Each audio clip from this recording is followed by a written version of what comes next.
নমস্কাৰ এই মুহূৰ্তত লৈ আহিছো এটা ডাঙৰ খবৰ কাইলৈ 15 জুলাই আৰু 15 জুলাইত সমগ্ৰ সংখ্যালঘু জনতাই কপাব গুৱাহাটী আৰু এবাৰ নেমছৰ তৰফৰ পৰা কৰা হৈছে ডাঙৰ ঘোষণা এবাৰ নেমছয়ে কপাব গুৱাহাটী 15 জুলাইত আৰু ইয়াৰ পূৰ্বে নেমছয়ে এই কথা উল্লেখ কৰিছিল যে 15 জুলাইত নেমছয়ে প্ৰতিবাদ কৰিব যি সকল সংখ্যালঘু লোক আছে তেওঁলোকৰ বিৰুদ্ধে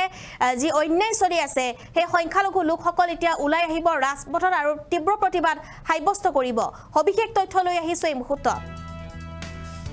বৰ্তমান সময়ত ৰাজ্যত চলি আছে উচ্ছেদ আৰু বিভিন্ন ধৰণৰ ঘটনা ৰাজ্যত চলি থকা উচ্ছেদৰ মাজতে সংখ্যালঘু সংগঠনৰ আন্দোলন ঘোষণা কৰা হৈছে মুছলমানৰ ওপৰত চলা অন্যায়ৰ প্ৰতিবাদ কৰিব লাগিব কৰিম আমি বুলি উল্লেখ কৰিছে নেমছয়ে কথা উল্লেখ কৰিছে যে 15 জুলাইত প্ৰতিবাদ হ'ব 15 জুলাইত নেমছয়ে কপাব সমগ্ৰ গুৱাহাটী আৰু গুৱাহাটীত নেমছৰ আন্দোলন হ'ব নেমছৰ সভাপতি বদৰুল ইছলামৰ আন্দোলন ঘোষণা বদৰুল ইছলামে এবাৰ আন্দোলন ঘোষণা কৰিছে যেতিয়ালৈকে মুছলমানক অত্যাচাৰ কৰিব তেতিয়ালৈকে ধাৰাবাহিক আন্দোলন কৰিব নেমছয়ে এনে ধৰণৰ মন্তব্য দেখিবলৈ পোৱা গৈছে বাছি বাছি সংখ্যালঘুক হাৰাশাস্তি কৰাটো আমি নামানো বুলি উল্লেখ কৰিছে নেমছয়ে এই মুহূৰ্তত আমি জনাই আছো এটা গুৰুত্বপূৰ্ণ খবৰ কাইলৈ 15 জুলাই আৰু 15 জুলাইত নেমছয়ে কৰিব প্ৰতিবাদ কৰিব 15 জুলাইত আৰু কাইলৈ যেটো 15 জুলাই আৰু 15 জুলাইত সমগ্ৰ গুৱাহাটীতে নেমছয়ে এতিয়া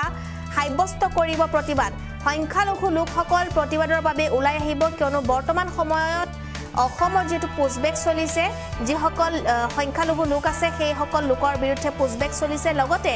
উচ্ছেদ কৰা হৈছে একাংশ স্থানত ৰাজ্যৰ ভিন্ন স্থানত উচ্ছেদ অভিযান আৰম্ভ হৈছে আৰু বৰ্তমান সময়ত উচ্ছেদ কৰা হৈছে বিভিন্ন অঞ্চলত আৰু ইয়াৰ মাজতে এতিয়া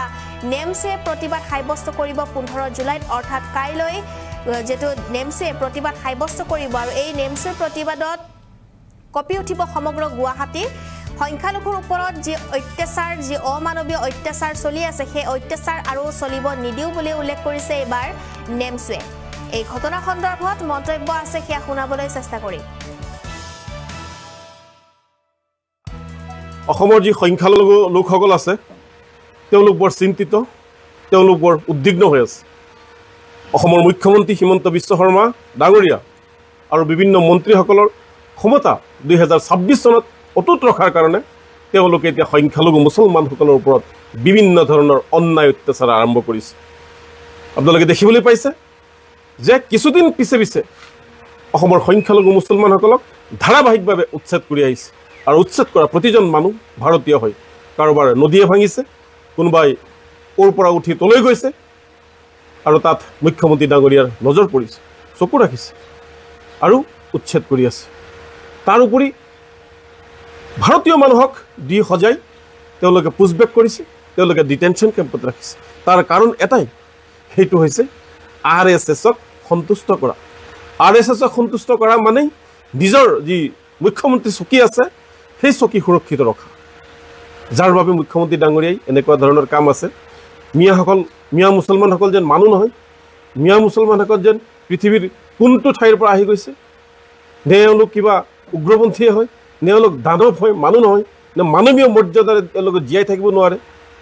এনেকুৱা এটা পৰিৱেশ সৃষ্টি কৰিছে মানে মানুহৰ মাজত সাম্প্ৰদায়িক এটা এনেকুৱা মানে চেষ্টা চলাই আছে এটা তৃতীয় পক্ষই যে মিয়া মুছলমানসকল মানুহ নহয় এনেকুৱা এটা চেষ্টা চলাইছে মুছলমানসকলৰ বিৰুদ্ধে গতিকে এইবোৰ কাম বন্ধ হ'ব লাগে হিন্দু মুছলমান আমি এক হয় আমি সকলোৱে মানুহ হয় সকলোৱে মানৱীয় মৰ্যাদাৰে আমাক জীয়াই থকা দিব লাগে অসমৰ মুখ্যমন্ত্ৰী ডাঙৰীয়াই এই মুছলমানসকলক যি অন্যায়ভাৱে অত্যাচাৰ কৰি আছে তাৰ প্ৰতিবাদত অহা 15 জুলাই তাৰিখে গুৱাহাটীত আমি এক প্ৰতিবাদী কাৰ্যসূচী লৈছোঁ ৰাজ্যৰ লাখ লাখ মুছলমান লোকসকলে আহি এই ডক্টৰ হিমন্ত বিশ্ব শৰ্মা চৰকাৰৰ যি অন্যায় আৰু অত্যাচাৰৰ বিৰুদ্ধে আমি অৱস্থান ধৰ্মঘট কাৰ্যসূচী লৈছোঁ আমি প্ৰতিবাদ কৰিম আৰু আশা কৰিছোঁ যে চৰকাৰে গণতান্ত্ৰিক ভাষা বুজি পাব ৰাইজৰ আশা আকাংক্ষা বুজি পাব ইমান উচ্ছেদ চলাই আছে মানে আৰু মানে ভাবিবই নোৱাৰি উচ্ছেদ চলোৱাৰ আগতে চৰকাৰী মানে নেলৰ যি গাইডলাইন সেই গাইডলাইনো ফ'ল' কৰা নাই অকল